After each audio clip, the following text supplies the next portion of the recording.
मैं चाहूंगा आप सभी लोग पहले तो जोरदार तालियों से नितिन गडकरी जी का स्वागत करिए,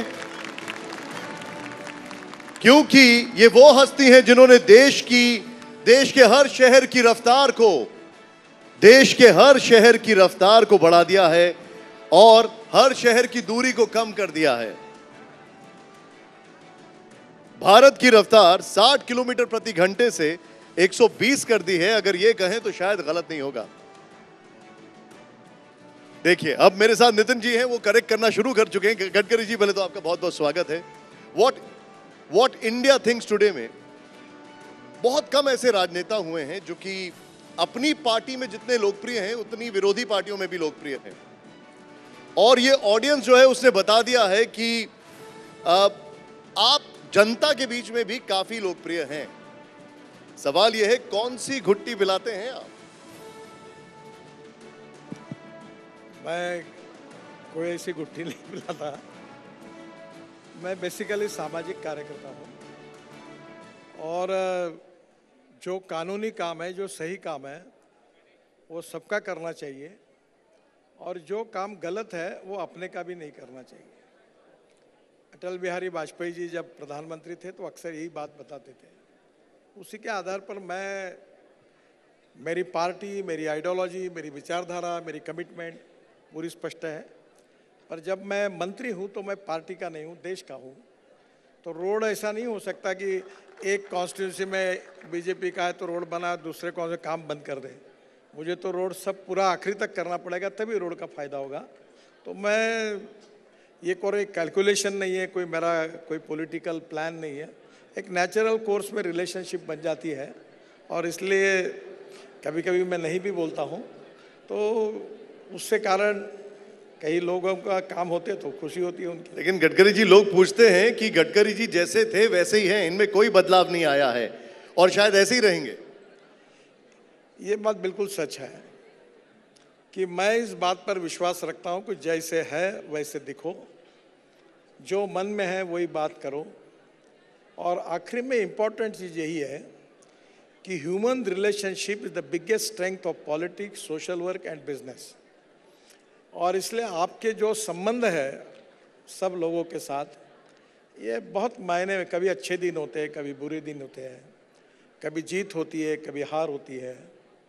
पर हम हर समय अपने जिनके साथ दोस्ती है वो अगर मेंटेन करते हैं तो ज़िंदगी में दोस्ती रहती है। पर राजनीति में वैचारिक मतभिन्नता होती है, पर हम एक दूसरे के शत्रु थोड़ी है। तो इसलिए स्वाभाविक रूप से दोस्ती तो सबसे ही होती है। पर हम कमिटमेंट और पार्टी की आइडियोलॉजी और पार्टी, इसके बारे में मैं अभिमान रखता हूं और उसके साथ मैं कभी कॉम्प्रोमाइज़ नहीं करता, वो बिल्कुल स्पष्ट रूप से। गडकरी जी, आपको हजारों लोग इस वक्त सुन रहे हैं, देश विदेश से लोग सुन रहे हैं। थोड़ा सा माइक ऊपर कर लीजिएगा आप। लेकिन सोशल मीडिया की बात की जाए और इस जनता की बात की जाए, इसने ये ढूंढ निकाला है कि गडकरी जी आखिर क्यों हैं वैसे ही जैसे थे और इनमें कोई बदलाव क्यों नहीं आया। वो कहते हैं नितिन, NITIN को चाहे इधर से पढ़ो या उधर से पढ़ो, सेम ही रहता है। ये आज तक मेरे भी ध्यान में नहीं आया जो आपने मुझे ध्यान में ला के दिया। तो यही वजह है गडकरी जी। नहीं सर, मैं इतना सोचता भी नहीं हूँ। गडकरी जी, जो नेचुरल बिहेवियर होता है, एक ने बहुत अच्छा किया है कि कैरेक्टर की व्याख्या की है कि character is a one's behaviour in the dark. अंधेरे में व्यक्ति का जो वर्तन होता है वही उसका चरित्र होता है। मैं अंधेरे और चाहे उजाला हो, जैसा वैसा ही हूँ। किसी के ऊपर नाराज भी होना है तो डायरेक्ट नाराज भी हो जाता हूँ। आजकल कॉन्ट्रैक्टर और इनके ऊपर क्वालिटी के इशू को लेकर मैं छोड़ता नहीं किसी को। गडकरी जी, कुछ साल पहले तक आप कहते थे, इलेक्ट्रॉनिक कार्स की बात करते थे, लोग आपका मजाक उड़ाते थे, सोचते थे कि कैसे ये संभव होगा। अब जो आंकड़ा है उसमें जो इजाफा हुआ है वो करीब करीब 300% से ज्यादा का हो गया है। अब आप हाइड्रोजन कार की बात कर रहे हैं, बल्कि मैं गलत नहीं हूं तो आपने तो हमें टेस्ट ड्राइव भी दी थी उसकी, हाइड्रोजन कार की। ये जो ऑडियंस है ये आपसे सुनना चाहती है कि नितिन गडकरी जी क्या भविष्यवाणी कर रहे हैं ऑटोमोबाइल सेक्टर के लिए। देखिए, पहली बात तो ऐसी है कि हमारे देश में 22 लाख करोड़ रुपए फॉसिल फ्यूल इंपोर्ट करने के लिए खर्चा होता है और मैंने दिल्ली वालों को यह समझाने का कोई आवश्यकता नहीं है कि हमारे यहाँ का पोल्यूशन ही हमारी सबसे बड़ी समस्या है, एयर पोल्यूशन। और एयर पोल्यूशन में 40% कंट्रीब्यूशन ट्रांसपोर्ट मिनिस्ट्री ने, मेरी मिनिस्ट्री करती है। और इसलिए स्वाभाविक रूप से हमको देश को प्रदूषण से मुक्त करना है। तो बेसिक पॉलिसी यही है कि import substitute, cost effective, pollution free और इंडिजिनियस। और इसलिए मैं 2004 से अल्टरनेटिव फ्यूल और बायोफ्यूल की बात कर रहा हूँ। दूसरी इम्पॉर्टेंट बात यह है कि हमारी देश की 65% आबादी ये गाँव में रहती है। मैं किसान हूँ और मैं किसानों में ही अक्सर ज़्यादा काम करता हूँ। तो स्वाभाविक रूप से आज हमारी स्थिति एग्रीकल्चर में बहुत समस्या है। और इसलिए मैंने 2004 में काम शुरू किया कि diversification of agriculture towards energy and power sector. और आज मैं अभिमान के साथ बताता हूँ कि हमारा किसान अब केवल अन्नदाता नहीं है, वो ऊर्जादाता हुआ। ऊर्जादाता नहीं, ईंधन दाता हुआ। ईंधन दाता नहीं, बिटुमिन दाता हुआ। अभी बिटुमिन भी बनाया हमने, रोड भी अच्छा बनाया। अब बिटुमिन भी अल्टरनेटिव किसान देंगे। और बिटुमिन दाता नहीं तो अब हाइड्रोजन दाता भी बनेगा। और इसके कारण एक बड़े प्रमाण पर ग्रामीण क्षेत्र में एक चेंज होगा। और जो जीडीपी ग्रोथ में 12% कंट्रीब्यूशन 65% आबादी का है, वो अगर 20% जब हो जाएगा तो देश के गाँव में वहाँ के युवाओं को रोजगार मिलेगा, गांव गरीब मजदूर किसान का कल्याण होगा और देश समृद्ध संपन्न होगा। और जो प्रधानमंत्री जी कहते हैं आत्मनिर्भर भारत, वो निश्चित रूप से उसमें पूरा होगा। और इसी बात को लेकर मैं लगातार काम कर रहा हूँ। आज एक बात है कि मैं आज फ्लेक्स इंजन के कार में यहाँ ही आया हूँ। टोयोटा की इनोवा गाड़ी है जो 100% मक्के से, चावल से, शुगर केन जूस से, मोलाइसिस से, बायोमास से, राइस स्ट्रॉ से जो बायो इथेनॉल बनता है उस पर चलती है। और ये हाइब्रिड है फ्लेक्स, तो चलते चलते 60% बिजली तैयार करती है और 40% बायो इथेनॉल पे चलती है। तो ये अगर पूरे देश में ऐसी स्कूटर भी बनी है, अब 12 कंपनियां जो देश की लीडिंग है वो फ्लेक्स इंजन की गाड़ियां ला रही है, तो पेट्रोल की जरूरत ही नहीं पड़ेगी। अब आप ये देखिए, बहुत खतरनाक बात कर रहे हैं आप। हाइड्रोजन गाड़ी की बात कर रहे हैं, आप इलेक्ट्रिक गाड़ी की बात कर रहे हैं, और अभी आपने कहा कि पेट्रोल डीजल की जरूरत ही नहीं पड़ेगी। तो क्या 15 साल में पेट्रोल पंप बंद हो जाएंगे, पेट्रोल गाड़ी डीजल गाड़ी नहीं होगी? देखिए, ये इतना आसान नहीं है। अच्छा, 22 लाख करोड़ रुपए का इंपोर्ट बढ़ रहा है क्योंकि हमारे देश में पॉपुलेशन और ऑटोमोबाइल ग्रोथ बहुत तेजी से हो रही है। हम कितने भी हाईवे बनाएंगे ट्रैफिक जाम होता है। और इसका कारण ये है कि ये पेट्रोल डीजल का कंजम्पशन बढ़ते जाएगा। इसमें इलेक्ट्रिक अब पॉपुलर हो गया। मुझे याद है जब मैंने इलेक्ट्रिक गाड़ी के शुरुआत करने में जब लॉन्चिंग किया था तो एक चैनल में गया था, बड़ी चैनल थी, उसके पत्रकार ने मुझे पूछा कि इलेक्ट्रिक गाड़ी अगर रास्ते में डिस्चार्ज हो गई तो क्या धक्का मारने के लिए आप आओगे? अब एक की भी इलेक्ट्रिक गाड़ी कोई फेल नहीं हुई। अब इसमें इतना राइज हुआ है कि इलेक्ट्रिक गाड़ी, अब इलेक्ट्रिक बस, अब दिल्ली में धीरे धीरे देखो सब शहरों में इलेक्ट्रिक बस आ गई, अब इलेक्ट्रिक कार आ गई, इलेक्ट्रिक 2 व्हीलर्स आ गए, इलेक्ट्रिक 3 व्हीलर आ गए, अभी इलेक्ट्रिक ट्रक आ रही। अब इलेक्ट्रिक के ऊपर मास रैपिड ट्रांसपोर्ट कन्वर्ट हो रहा है। और इसके कारण जहाँ 110 रुपये का डीजल लगता है वहाँ 10 रुपये की बिजली लगती है। तो ये मुझे लगता है कि धीरे धीरे इलेक्ट्रिक भी आएगा, इथेनॉल भी आएगा, सीएनजी भी आएगा, एलएनजी भी आएगा और हाइड्रोजन भी आएगा। अब हाइड्रोजन की बात ऐसी है कि कभी कभी लोग मुझे पूछते हैं कि आप हाइड्रोजन की भी बात करते हो, आप इथेनॉल की बात करते हो, आप इलेक्ट्रिक करते हो, तो ये सब आ गए तो क्या होगा? कुछ नहीं होता। हम पूरी ताकत लगा के पूरा अल्टरनेटिव और बायोफ्यूल लाएंगे तो भी डीजल पेट्रोल की इंपोर्ट को रोकना बहुत कठिन है। ये हमारा उद्देश्य है और मैं आपको ये नहीं बता सकता कि कौन से साल में होगा, पर हम तेजी से इस इंपोर्ट को कम करें और हमारे देश को प्रदूषण से मुक्त करें, यही हमारा ग्रीन सपना है और ये जल्द से जल्द पूरा करने की पूरी कोशिश हम करेंगे। इतना ही मैं कह सकता हूं। मैं चाहूंगा इस पर जरा जोरदार तालियां हो जाए। यही ग्रीन सपना है, सुना आपने। लेकिन आपने कहा एथेनॉल आएगा, हाइड्रोजन आएगा। अब सबके मन में एक सवाल है कि टेस्ला कब आएगा और किस शर्त पर आएगा? प्रोडक्शन क्या भारत में होगा? देखिए, मैं जब मंत्री बना तो हमारा ऑटोमोबाइल सेक्टर जो था वो 14 लाख करोड़ का था, इंडस्ट्रीज का साइज। अभी एक 4 महीने पहले हमने जापान को पीछे डालकर अब दुनिया में, विश्व में हम तीसरे नंबर पर आए। अब हमारा ऑटोमोबाइल सेक्टर ये 22 लाख करोड़ का है। चाइना का ऑटोमोबाइल सेक्टर 47 लाख करोड़ का है और अमेरिका का ऑटोमोबाइल सेक्टर 79 लाख करोड़ का है। और मेरा विश्वास है कि 2030 तक हिंदुस्तान इलेक्ट्रिक व्हीकल मैन्युफैक्चरिंग में वर्ल्ड में नंबर 1 पर आएगा। और दूसरा है कि जिस दिन 2030 में नंबर 1 पर आएगा, उस 5 साल के बाद हम विश्व में ऑटोमोबाइल सेक्टर में नंबर 1 पर पहुंचेंगे। ये हमारा उद्देश्य है। जोरदार तालियां उसके लिए, जरा जोरदार तालियां। इसका सबसे बड़ा फायदा ऐसा है कि ये सेक्टर 4.5 करोड़ युवाओं को रोजगार देता है।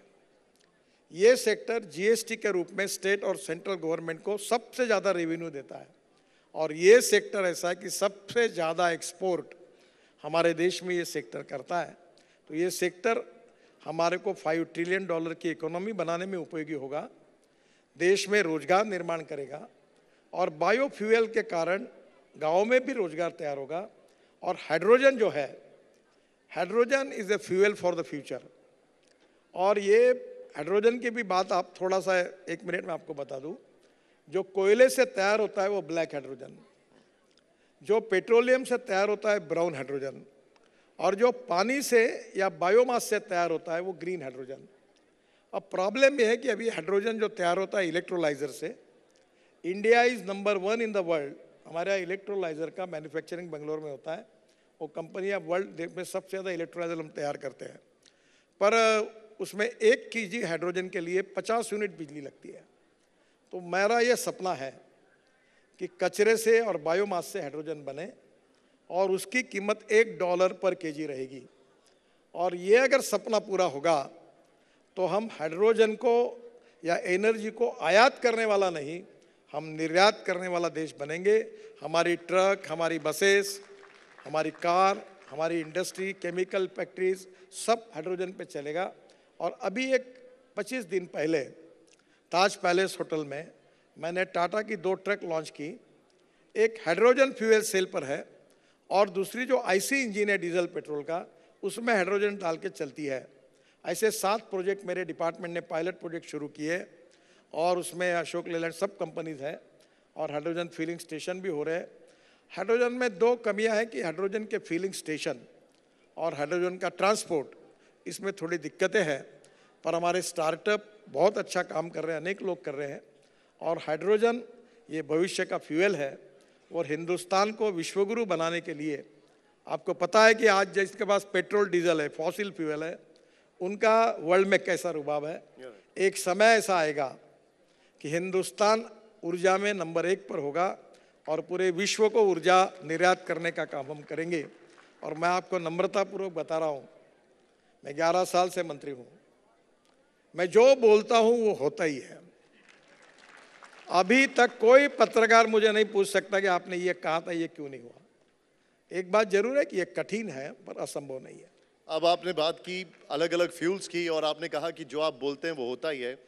एक स्टेट है जहां पर ड्राइव के लोग बहुत शौकीन हैं, वहां के एडिटर इस वक्त हमारे साथ हैं, कल्पक जी गुजरात से। कल्पक जी, आपका सवाल। नितिन जी, सपना आपने बताया, बहुत अच्छा सपना है ये भारत के हिसाब से। मैं ये जानना चाहूँगा कि रोड सुरक्षा का मुद्दा लंबे समय से उठता है। व्हीकल ग्रीन हो जाएंगे, रास्ते कब लाल होना कम होंगे, कब वहाँ पर एक्सीडेंट थमेंगे, उसके लिए क्या आपने सपना सोचा हुआ है? देखिए, हम लोग ग्रीन एक्सप्रेस हाईवे बना रहे हैं। मैं हाईवे की बात ज़्यादा इसलिए नहीं करूँगा कि आप लोग कोई भी स्टेट में जाइए, आपको पता चलेगा कि रास्ते कितने अच्छे हुए हैं। अभी दिल्ली से जयपुर और दिल्ली से देहरादून, ये दोनों फ्लाइट 4 महीने के अंदर बंद हो जाएगी। आप लिख लो, दिल्ली से देहरादून 8 घंटे लगते थे, 2 घंटे में होगा। दिल्ली से जयपुर 4.5 घंटे लगते थे, 2 घंटे में होगा। मुंबई से दिल्ली 12 घंटे में होगा। बेंगलोर से चेन्नई 7 घंटे लगते, 2 घंटे में होगा। मैसूर से बेंगलोर 4 घंटे लगते थे, अब 1 घंटे में हुआ।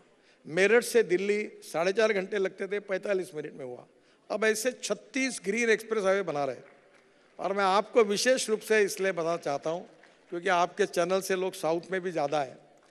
दिल्ली से चेन्नई हम लोग नया हाईवे बना रहे हैं। दिल्ली से मुंबई हाईवे में सूरत तक जाएंगे, काम शुरू हो गया है। सूरत से नासिक, नासिक से अहमदनगर, अहमदनगर से सोलापुर, सोलापुर से कर्नूल, कर्नूल से कन्याकुमारी, चेन्नई, बेंगलोर, बेंगलोर हैदराबाद, कोचीन, त्रिवेंद्रम। तो 320 किलोमीटर डिस्टेंस कम होगा।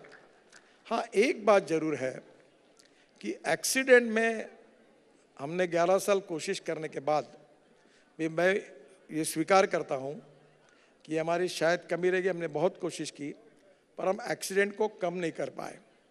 इसके 4 कारण हैं। ऑटोमोबाइल इंजीनियरिंग में हमने इतने सुधार कर दिए कि भारत एनकैप का जो रेटिंग शुरू हुआ वर्ल्ड से अभी कार टेस्टिंग के लिए इंडिया में आने लगी। अब हमारी कार एकदम अच्छी है, electronic braking system, everything is good. तो ऑटोमोबाइल इंजीनियरिंग में सुधार हुआ।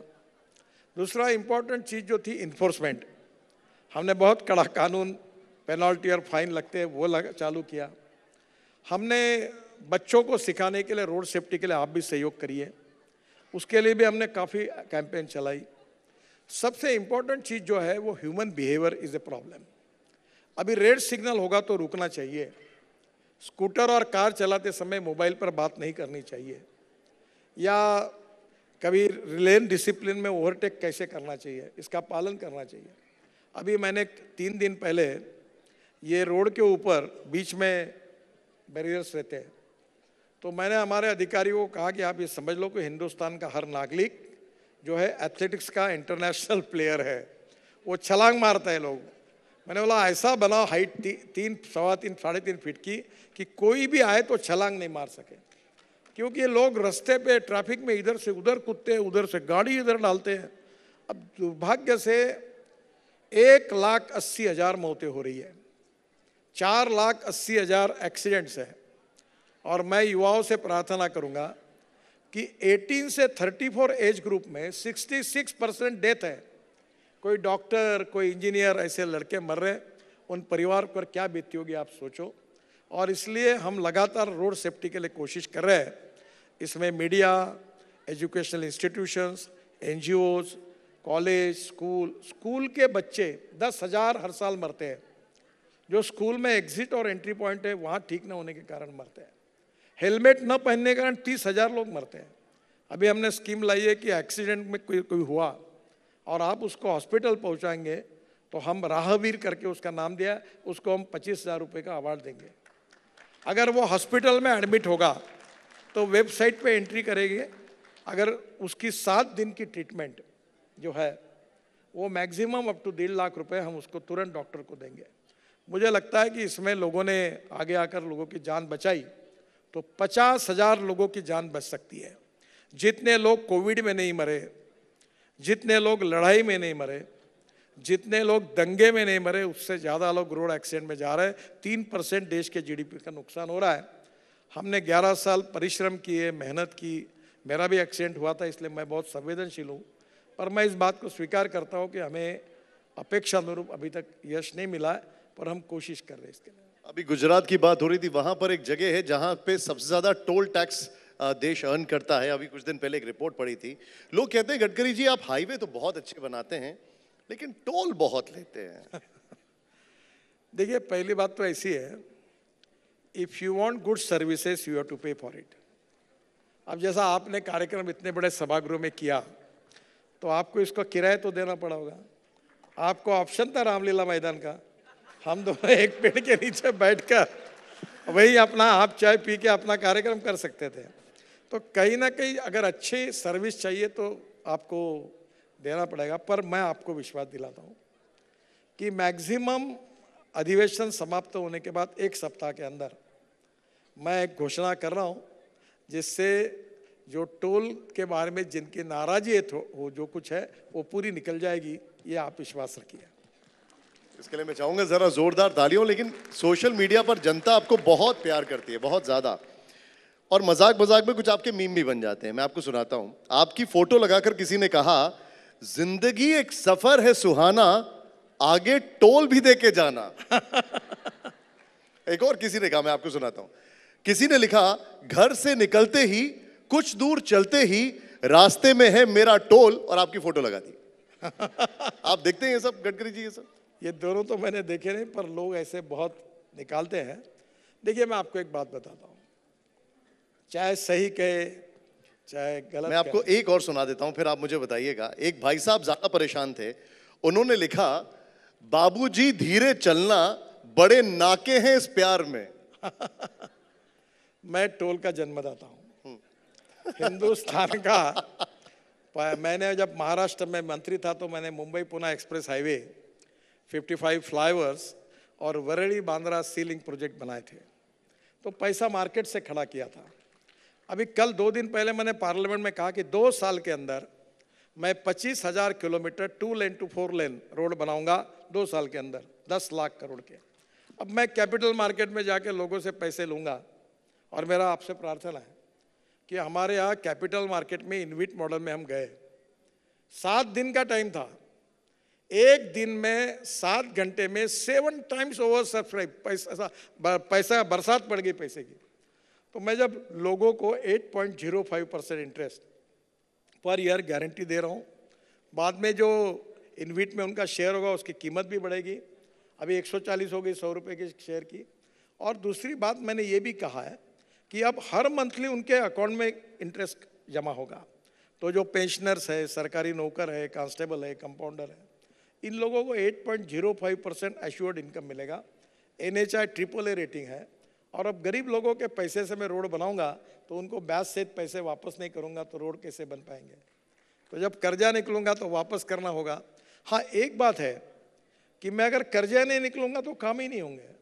और इधर गाड़ियों की संख्या बढ़ रही, ट्रैफिक जाम बढ़ रहा है, आप बोले ब्रिज बनाओ, ये बनाओ, तो पैसा कहाँ से आएगा?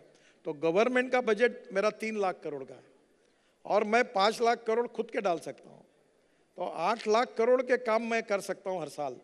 मेरा प्रॉब्लम पैसा नहीं है, मेरा प्रॉब्लम हाईवे की और काम करने की स्पीड कैसी बढ़ेगी, ये मेरी समस्या है। लेकिन आप कह रहे हैं कि कुछ अच्छी खबर आने वाली है। हाँ, और एक बात आप ये भी बता दूं कि मैंने कहा था कि मैं अक्सर मेरे ऑफिस में लिखा था, जॉन एफ कैनेडी ने कहा था कि American roads are not good because America is rich, but America is rich because American roads are good. Road से प्रॉस्पेरिटी आती है। Absolutely. और मैं आज आपको बताता हूँ, थोड़ा 2024 में मैं कह रहा था 2024 तक हमारा रोड इंफ्रास्ट्रक्चर अमेरिका के बराबर होगा। आज मैं आपको विश्वास के साथ बता रहा हूं कि 2 साल के अंदर हिंदुस्तान का रोड इंफ्रास्ट्रक्चर अमेरिका से भी अच्छा होगा, ये भी विश्वास है। गडकरी जी, अब मुझे पता है आपके पास समय थोड़ा कम है, मैं चाहूंगा आप 2 मिनट यहां पर आए मेरे साथ इस तरफ, और मैं आपको कुछ दिखाना चाह रहा हूं। यहां पर स्क्रीन पर हमारा ये रैपिड फायर राउंड है, और ये सभी यहां पर सामने भी देख सकते हैं, हमारे जितने भी दर्शक हैं। ये रैपिड फायर बड़ा इंटरेस्टिंग है और सभी लोग बड़े एक्साइटेड होंगे इस लार्ज कैनवस पर देखने के लिए। तो मेरा रैपिड फायर का पहला सवाल अब आपसे है, ये आपकी ये बताइए, बेहतर विकल्प क्या है, हाइब्रिड कार या इलेक्ट्रॉनिक कार? गडकरी जी, बहुत सारे लोग चूज करना चाहते हैं। दोनों भी इंपॉर्टेंट है और दोनों का भी उपयोग करना चाहिए, जिसका जो चॉइस होगा करे, पर पेट्रोल डीजल का उपयोग बने तक कम करते जाए और धीरे धीरे नहीं करें। आपको बहुत सारे फोन आने वाले हैं आज पेट्रोल कंपनियों के। खैर, अगला सवाल प्ले करिए। अब ये सवाल, बाल ठाकरे का उत्तराधिकारी कौन? उद्धव ठाकरे, एकनाथ शिंदे या राज ठाकरे? देखिए, बाला साहब का मेरे ऊपर बहुत प्रेम था और इन तीनों से मेरे अच्छे संबंध है। आप क्यों हमारे बीच में झगड़ा लगाते हैं?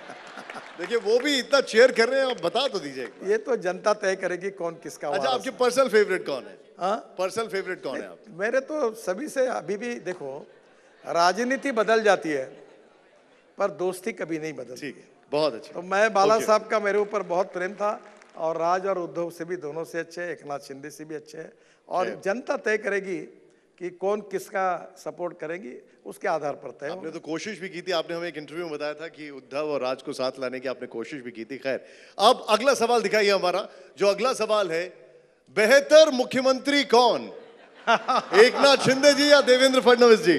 से दोनों भी अच्छे हैं, पर मेरे नजरों में देवेंद्र जी ने बहुत अच्छा काम किया और अभी अच्छा काम कर रहे हैं। आइए जरा अब हम अपना अगला सवाल दिखाते हैं। ये सवाल देखिए, अब इसमें आपको थोड़ा सा ऑर्डर बताना होगा, मैं क्रम। बेहतर प्रधानमंत्री का क्रम। जवाहरलाल नेहरू जी, इंदिरा गांधी जी, अटल बिहारी वाजपेयी जी, मनमोहन सिंह जी और नरेंद्र मोदी जी। अटल बिहारी वाजपेयी, जिनके साथ मुझे थोड़ा बहुत आखिरी में काम करने का। Number 1 Atal Bihari Vajpayee. Number 2 Narendra Modi. Okay, number 2। Number 3 अभी नंबर 2 तक ही ठीक है, नंबर 3 पर ठीक। मतलब ये 2 के आगे कुछ नहीं। ठीक है, अब जरा अगला सवाल दिखाइए हमारा अगला सवाल इस वक्त, हिंदू हृदय सम्राट कौन? बाला साहब ठाकरे जी, लाल कृष्ण आडवाणी जी या अशोक सिंघल जी? तीनों का भी अपना अपना कंट्रीब्यूशन है और तीनों भी हिंदू हृदय सम्राट है, जिन्होंने देश की अस्मिता के लिए, राष्ट्रवाद के लिए और हिंदुत्व के लिए बहुत बड़ा जागरण किया है। अच्छा, अगला सवाल जो है इसको बड़े ध्यान से देखिएगा। जवाब मुझे वैसे पता है क्योंकि गडकरी जी का मैं पहले एक इंटरव्यू कर चुका हूं। आप दिखाइए जरा हमारा अगला सवाल, पसंदीदा अभिनेत्री कौन? हेमा मालिनी जी, रेखा जी, विद्या सिन्हा जी, कंगना रनौत जी? वैसे तो सभी बहुत अच्छी अभिनेत्री है। Personal favourite? नहीं, ये मैं जब स्टूडेंट था तो एक रजनीगंधा करके पिक्चर आए थे, अमोल पालेकर और विद्या सिन्हा की, और मनु भंडारी लेखिका थी, उनकी यही सच है इस कादम्बरी पर थी। तो मुझे उस समय, हम कॉलेज के स्टूडेंट थे, तो विद्या सिन्हा और रजनीगंधा ये पिक्चर बहुत अच्छा लगा था। पर इनका सबका अपने इसमें है, रेखा भी बहुत अच्छी है और हेमा मालिनी भी अच्छी है। विद्या जी से मिले आप कभी? हाँ, विद्या जी से मिले आप कभी? उनका डेथ हो गया ऐसा सुना मैंने, मेरी मुलाकात नहीं हुई। ठीक है, पर, आइए जरा। हेमा मालिनी से तो हमारे बहुत हाँ, अच्छे वो संबंध तो हैं। आप अच्छे संबंध। रेखा जी को भी मिला हूँ, वो भी बहुत अच्छी अभिनेत्री है। बाकी तीनों संसद में कंगना नहीं। रनावत का इस बार हाँ। मैंने उनका पहला पिक्चर जो था इमरजेंसी, वो मैंने देखा और बहुत अच्छा उन्होंने उसमें इंदिरा जी का काम किया है। अच्छा, अगला सवाल दिखाइए जरा हमारा।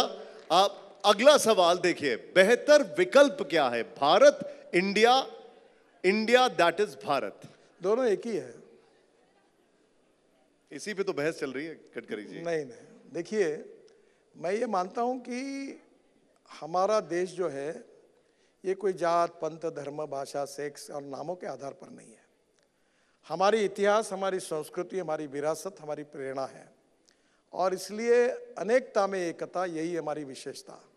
हम सब मिलकर एक देश, एक श्रेष्ठ भारत है, और हम हमारे देश को विश्वगुरु बनाएंगे, यही हमारा स्पिरिट है। ये नामों के लिए, छोटी छोटी बातों के लिए हमने विवाद नहीं करने चाहिए, ऐसा मेरा मत है। अब मैं जो अगला सवाल पूछ रहा हूं, उस सवाल का जवाब पहले मैं गडकरी जी से लूंगा और फिर मैं आप सभी से लूंगा। आप सब लोगों को इसके लिए तैयार रहना होगा। गडकरी जी, हमारा अगला सवाल जरा ध्यान से देखिएगा, आपको जरूर पसंद आएगा। देखिए जरा सवाल देखिए, पसंदीदा नाम क्या है? Nitin Rodkari, highway king, flyover man या टोल भाऊ? मैं बहुत छोटा व्यक्ति हूँ, कार्यकर्ता हूँ, और मैं नितिन गडकरी, इस नाम से ही लोग मेरी पहचान रखें, और मैं लोगों जैसा ही सामान्य लोगों में रहता रहूं, यही मेरी इच्छा है। अब जरा जनता से पूछते हैं, आपका फेवरेट नाम क्या है? हाईवे किंग कह रहे हो आपको। गडकरी जी बैठिए जरा। अब पद्मजा जी से मैं जाऊंगा उनके पास। पद्मजा जी। गडकरी जी, कुछ दिन पहले जो नागपुर में हिंसा हुई, आपका खुद का वो सीट है, वहाँ पर आपका जो पहला स्टेटमेंट आया था, आपने कहा कि सबको शांति बनाए रखनी चाहिए और सबको सद्भाव से यहाँ पे लोग रहते हैं। लेकिन उसके बाद कुछ ऐसे स्टेटमेंट्स आए जहाँ पर कुछ आप ही के पार्टी के नेता थे, उनका स्टेटमेंट सामने आया कि भाई आप औरंगजेब की कब्र पे कार सेवा शुरू कर दीजिए, हम अपनी आंखें बंद कर लेंगे। कुछ और नेता थे, उन्होंने कहा कि भाई हम उखाड़ देंगे यहाँ से। ऐसे स्टेटमेंट्स को आप कैसे देखते हैं? देखिए, कोई भी व्यक्ति जब स्टेटमेंट करता है तो वो स्टेटमेंट उस कम्युनिटी का, उस पार्टी का, उस धर्म का, उस जात वालों का है, ऐसा नहीं समझना चाहिए। ये प्रॉब्लम ये है कि हम संवेदनशील समाज में रहते हैं, हमारी उपासना पद्धति अलग अलग है, और एक दूसरे का सम्मान करके हम जाएं। जहाँ तक औरंगजेब की बात है, औरंगजेब ने अपने माता पिता को ही बंद किया था जेल में, और उतना ही नहीं तो उन्होंने अपने भाई की हत्या कर दी थी। उनमें जो भी अच्छाई होगी, जिसने देखी होगी, उनका सवाल है, कुछ अच्छाई भी हो सकती है। पर आज औरंगजेब को मुस्लिम धर्म में लोग कोई मानते, ऐसी स्थिति नहीं है। और इसलिए इतिहास जो है वो कभी मिटा नहीं जाता। ये सच्चाई थी, जो इतिहास में जो कुछ बताया गया, जो कुछ पिक्चर में आया था वो सच्चाई थी। पर हमारी संस्कृति ये है, और ये हर समय महाभारत में और रामायण में हमको मिला है कि हमारा व्यवहार कैसा रहा है। जिस व्यक्ति से लड़ाई भी हुई, जिसका पराजय करने के बाद भी प्रभु रामचंद्र जी ने रावण के साथ और लंका में किस प्रकार का व्यवहार किया। महाभारत में जीत मिलने के बाद भगवान श्री कृष्ण और पांडव जी ने बाकी सब लोगों के साथ कैसा व्यवहार किया। तो मुझे लगता है कि इन सब बातों को विवाद बढ़ाने के बजाय पुराना इतिहास वर्तमान काल में उसका अध्ययन करके भविष्य के लिए प्रेरणा मिलती है, तो वो इतिहास निश्चित रूप से प्रेरणादायी होता है। पर अब उसको लेकर हमने विवाद करना, झगड़े करना प्राकृत यानी मुझे लगता है संयुक्तिक नहीं है। क्या बात है यही मेरा गडकरी जी, इसीलिए आपके इतने सारे फैंस हैं यहाँ पर। इस बात पे जरा जोरदार तालियां होनी चाहिए। ये सीधा सपाट आपने एक आंसर दिया है। सोशल मीडिया पर किसी ने मजाक में लिखा गडकरी जी, लेकिन उसका बड़ा सीरियस इंटेंट है। बड़ी गंभीर बात है। चीन ने दुनिया का सबसे सस्ता एआई बनाया और भारत में कुछ लोग संबल की खुदाई में उलझे हैं। जब नासा ने सुनीता विलियम्स को लाकर करिश्मा कर दिया तो इस बात पर बहस छिड़ी हुई है कि औरंगजेब की कब्र को खोदा जाए, नहीं खोदा जाए। क्या समाज सही दिशा में है गडकरी जी? आप नाराज मत होइए, पर मैं आपको सवाल पूछता हूँ। जो सब्जेक्ट समाज के हित के लिए नहीं है, देश के हित के लिए नहीं है, उसको बार बार दिखा के, उन विवादों को दिखाकर उसको और आग में तेल डालने का काम क्यों करना चाहिए? क्या जो चीज़ सही नहीं है उसको हम निगलेक्ट नहीं कर सकते, उसको टाल नहीं सकते? हम देखो मैं आपको एक बात बताता हूँ, कोई ना कोई व्यक्ति कभी उसके स्वभाव के अनुरूप कोई गलत बोलेगा, कोई उसका कॉन्फिडेंस लेके उसको और पेट्रोल डाल के भड़का के क्या मतलब आता है? देखो अगर कोई ठीक नहीं बोलता है उसको निगलेक्ट कर दो, और जो देश के हित में है, समाज के हित में है, उस बातों को हमने बढ़ाना चाहिए। देखिए हमारे लोकतंत्र के स्तंभों में जुडिशरी है, मीडिया है, लेजिस्लेटिव विंग है और एग्जीक्यूटिव विंग है। हम सब लोग मिलकर संविधान ने हमारे कर्तव्य जिम्मेदारियां ऑलरेडी लिखी है। जो समाज के लिए घातक है, जो देश के लिए घातक है, उन बातों के लिए हमने धीरे धीरे उसको महत्व नहीं देना चाहिए। इतना ही मैं आपको कहूँगा। मुझे लगता है जो आदमी गलत बोलता है रात को, वो पीछे में अंगार लगी हुई है और जो झगड़े चल रहे, विवाद कर रहे। हमारी भी कोशिश यही है कि हम समाज को एक उपाय बताएं, लेकिन आपने जो कहा उसके लिए एक बार फिर से मैं चाहूंगा जोरदार तालियां हो जाएं यहाँ पर। आपके पास समय कम है, इस शो का ये आखिरी राउंड है और मैं बहुत जल्दी 1 मिनट में वाइंड अप करूंगा। एक और रैपिड फायर है, थोड़ा सा आपको कुछ बोलना नहीं है, माइक की जरूरत नहीं होगी। ये इतना बड़ा प्ले कार्ड है गडकरी जी, ये देखिए, इसमें यस या नो आपको दिखाना है। कैमरा बताइए जरा, कैमरा वो सामने है आपका, उस कैमरा में यस है नो, और यहां पर आपका सवाल आएगा। मैं जरा सवाल प्ले कर रहा हूं, पहला सवाल दिखाइए जरा। इस वक्त हमारे रैपिड फायर का पहला सवाल है, देश में जातिगत जनगणना की जरूरत है, यस या नो? पहली बात तो ऐसी है कि कोई भी व्यक्ति उसकी जात, पंथ, धर्म, भाषा और सेक्स से बड़ा नहीं होता, उसके गुणों से बड़ा होता है। और इस समाज की छुआछूत, अस्पृश्यता, जातीयता नष्ट करनी चाहिए और मानवता के आधार पर समाज के आखिरी पायदान पर जो व्यक्ति खड़ा है उसका विकास होकर वो समाज के मुख्य प्रवाह में आना चाहिए। हम जात की बात करने के बजाय मानवता की बात करें, समता की बात करें, विकास की बात करें और सामाजिक आर्थिक परिवर्तन की बात करें, वही देश और समाज के रूप में हितकारक होगा। इसलिए मुझे नहीं लगता इस प्रकार की बातों को बढ़ाकर कोई देश का विकास हो सकता है। गडकरी जी, मेरा आपसे निवेदन होगा कि अगर आप प्ले कार्ड दिखा के यस या नो बता पाए। खैर, हमारा अगला सवाल प्ले करिए। No, okay, no. देश में महंगाई, रोजगार चिंता का विषय है, यस या नो? देखिए पहली बात तो ऐसी है कि कोई समस्या ऐसी होती है वो कभी समाप्त नहीं होती, क्योंकि एक जवाब में अनेक सवाल खड़े होते हैं। पॉपुलेशन बढ़ रही है और धीरे धीरे आपको पता होगा कि 25 करोड़ से ज़्यादा आबादी जब मोदी जी के नेतृत्व में हमारी सरकार आई तो गरीबी रेखा से ऊपर आई है। हमारा लगातार प्रयास है और आने वाले समय में ये निश्चित रूप से संवेदनशील मन को चिंता करने वाला विषय है, पर हम जल्दी ही इस देश में बड़े प्रमाण पर रोजगार निर्माण करेंगे और रोजगार निर्माण करने वाली अर्थव्यवस्था को निर्माण करेंगे। ठीक है। और उसके कारण निश्चित रूप से मुझे गडकरी लगता है जी, ये चिंता दूर होगी। इस राउंड की बस यही एक शर्त है कि आपको यस या नो में बस जवाब देना मैंने है। जवाब तो दे दिया ठीक उसमें है। आपका। अब क्योंकि आपको निकलना भी है, मुझे बार बार मेरे प्रोड्यूसर बता रहे हैं, आइए दिखाइए जरा अगला सवाल बताइए। अगला सवाल इस वक्त हमारे सामने है, एनडीए को बिहार चुनाव बीजेपी के नेतृत्व में लड़ना चाहिए, यस या नो सर? पहली बात तो आप ये समझिए कि एनडीए मीन्स बीजेपी और बाकी दल सब आते हैं। तो एनडीए का नेतृत्व यानी बीजेपी का नेतृत्व, बीजेपी और एनडीए और सब समविचारी पार्टी बनकर एनडीए बना है। तो आपका सवाल ही पूछने का गलत है। ओके, ठीक है। चलिए अगला सवाल प्ले करिए। इस वक्त जो अगला सवाल है, औरंगजेब की कब्र हटाई जानी चाहिए, यस या नो? देखो, मैंने पहले आपको बताया कि मैं इस विषय पर कोई टिप्पणी नहीं करना चाहता। मैंने अपना जो भाव व्यक्त किया है, हमको समाज को तोड़ने का नहीं, जोड़ने का काम करना चाहिए। अब मैं और आपसे कोई भी व्यक्ति जात, पंथ, धर्म, भाषा और सेक्स से बड़ा नहीं होता, गुणों से बड़ा होता है। पुराने काल में जो अच्छा है उसको भविष्य काल के लिए प्रेरणा के रूप में स्वीकारना चाहिए, जो गलत हुआ है उसको छोड़ देना चाहिए। अब मैं आपसे आखिरी सवाल पूछ रहा हूं इस शो का, दिखाइए जरा, और यस या नो में गडकरी जी, प्ले कार्ड आपके बगल में है, यस या नो में दिखाइए जरा। सवाल है, और नितिन गडकरी जी 2029 का चुनाव लड़ना चाहते हैं, यस या नो? देखिए, पहली बात तो ऐसी है कि चुनाव लड़ना या नहीं लड़ना मेरे हाथ में नहीं है। मैं भारतीय जनता पार्टी का एक डिसिप्लिन कार्यकर्ता हूं, और अभी मेरा स्वास्थ्य अच्छा है, और अगर पार्टी मुझे कहेगी तो लड़ूंगा, नहीं लड़ेगी तो नहीं लड़ूंगा। गडकरी जी बहुत बहुत शुक्रिया, लेकिन मैं यहाँ पर रिक्वेस्ट करूंगा श्रीनिधि यूनिवर्सिटी के चांसलर केटी माही जी आए और गडकरी जी को यहाँ पर जरा शॉल उड़ाएं। गडकरी जी बहुत बहुत शुक्रिया हमारे साथ जुड़ने के लिए। मैं can we have the shawl please? जोरदार तालियां हो नितिन गडकरी जी के लिए।